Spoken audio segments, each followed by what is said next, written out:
Hey, it's Joe Friday. You got special delivery for me? Okay, I'll be up in a minute. Hang up. Wait, I got a visitor.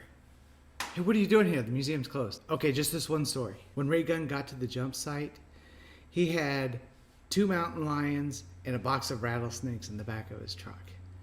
As soon as Evel Knievel saw him, he ran up to him and said, "Hey, Ray, why don't you throw on this lab coat, make it look like you're a legitimate veterinarian?"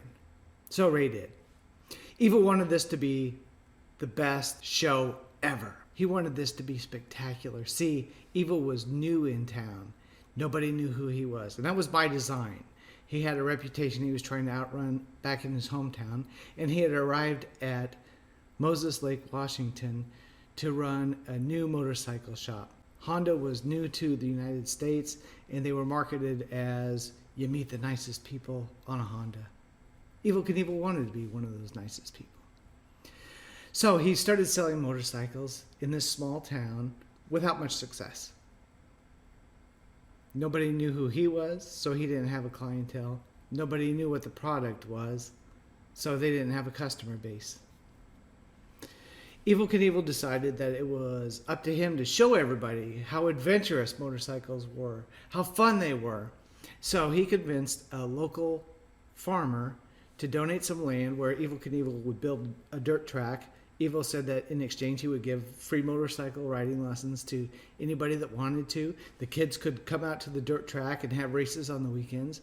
And Evel Knievel had a circus-style show that he would present to the public. So this day, he had Ray tie one of the mountain lions to the takeoff ramp, the other lion to the landing ramp, and in between they set this crate of deadly rattlesnakes.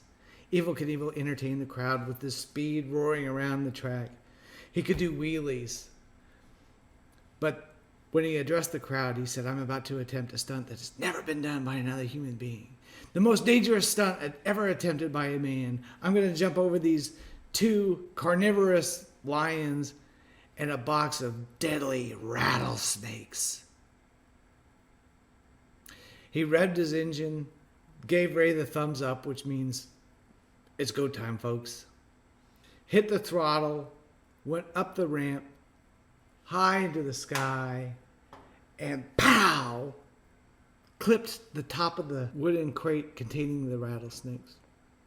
It tumbled end over end, and the snakes slithered through towards the crowd. The crowd, of course, fled. The farmer was the first to see how Evel Knievel was doing. He says, "Evel, I've got chickens.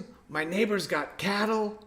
How many snakes can I expect you and your crew to round up?" Evel says, None. I hurt my ankle. I think it's broken. I need to go to the hospital." The local zookeeper who had rented the animals to Ray came up to Evel Knievel and said, "Well, it looks like my snakes are gone. I'm taking this cat and that cat, and I want my $50. Evel says, "Yeah, well, I don't jump with my wallet. I'll send you a check when I get back to the dealership." Of course, it was one of a string of unpaid bills that Evel Knievel left behind. It wasn't the first time he had left somebody hanging, and it wasn't the last time. In fact, the pilot that plucked Evel Knievel out of the Snake River Canyon years later said, "Fear is not in this man's vocabulary, and neither is accounts payable." Sure enough, Honda corporate came to town to audit the books at that dealership, and to no one's surprise, Evel Knievel was nowhere to be found.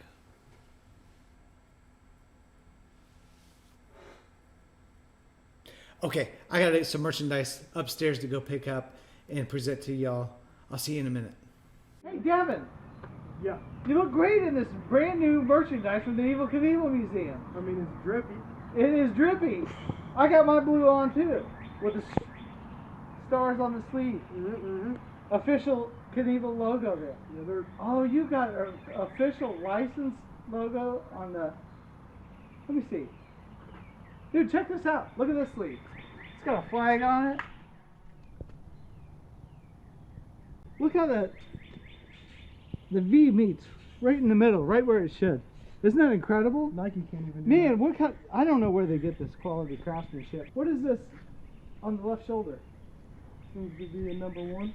A big number 1, red, white, and blue, just like Evel Knievel wore. Yeah. Man, you look just like Evel Knievel. Yeah. You feel like Evel Knievel? Pretty much. Start it up like Evel. Alright. This gear and more is available at evelknievelmuseum.com. Happy landings!